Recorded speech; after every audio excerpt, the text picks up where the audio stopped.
நம்ம ஆசையாக வாங்குற கவரிங் செயின் கொஞ்ச நாள்லேயே கருத்து போயிடுச்சுன்னா நம்ம போய் பாலிஷ் போடவோ இல்லை எக்ஸ்சேஞ்ச் போடவோ செய்கிறப்ப மணி தான் வேஸ்ட் ஆகும்.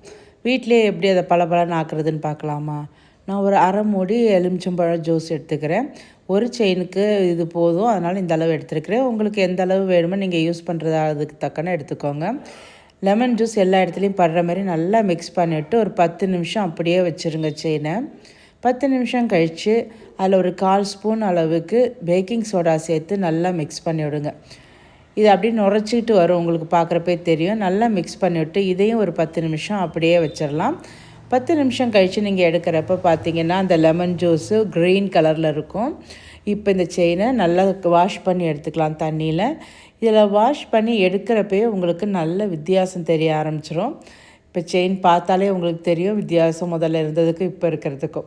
இதை இன்னும் நல்ல பளபளப்பாக்கிறதுக்காக ஏதாவது ஒரு பேஸ்ட், உங்கள்கிட்ட இருக்கிற ஏதாவது ஒரு பேஸ்ட் எடுத்துக்கோங்க. எடுத்துகிட்டு கொஞ்சமாக அதில் அப்ளை பண்ணி ப்ரஷ் வச்சு நல்லா எல்லா இடமும் படுற மாதிரி அதை தேய்ச்சி விடுங்க. அந்த இடுக்கில் எல்லாம் ஏதாவது டஸ்ட் இருந்தால் கூட உங்களுக்கு வந்துடும் நீங்கள் இந்த மாதிரி பண்ணுறப்ப. இது எல்லாத்தையும் நல்லா வாஷ் பண்ணிவிட்டு அதை நான் திரும்பவும் தண்ணியில் போட்டு வாஷ் பண்ணி எடுத்திங்கன்னா நீங்களே ஆச்சரியப்பட்டு போவீங்க, அந்த கருத்து போன செயினா இது அப்படின்னு சொல்லிட்டு. நல்ல ஒரு துணியில் தொடச்சி எடுத்துகிட்டு ஈரம் போக தொடச்சி எடுத்துட்டிங்கன்னா சூப்பராக பளபளன்னு ஆகிடும் உங்கள் செயின். பழைய செயினையும் காமிச்சிருக்கேன் பாருங்கள். முதல்ல செய்கிறதுக்கு முன்னாடி எப்படி இருந்தது, செஞ்ச பிறகு எப்படி இருக்குன்னு.